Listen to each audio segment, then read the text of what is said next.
नमस्कार.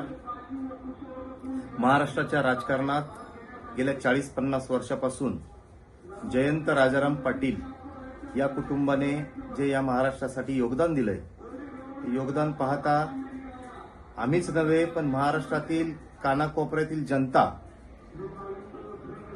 या जयंत राजाराम बापू पाटील या कुटुंबाला शक्तीस्थळ म्हणून एक बघते. आणि गोप्या पडोळकर सारख्या देवाभाऊंच्या टीम मधील एका वाचाळवीराला असभ्य वर्तन करत असताना वारंवार माफी दिली जाते. मग कदाचित तुम्हीच यांना प्रोत्साहन देता की काय, असा प्रश्न आमच्यासारख्या युवकांना त्या ठिकाणी निर्माण होतो.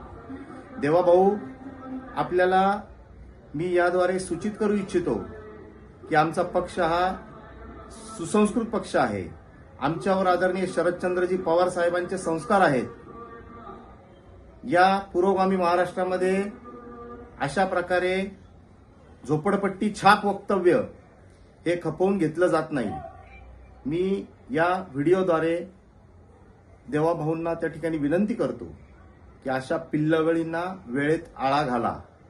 एकीकडे तुम्ही हिंदुत्वाच्या वल्गना करता, हिंदू संस्कृतीचं दर्शन या महाराष्ट्राला घडवण्याचा प्रयत्न करता, आणि एकीकडे व्यक्तिगत पातळीवर अशा प्रकारे टीका करणाऱ्यांना पाठीशी घालता.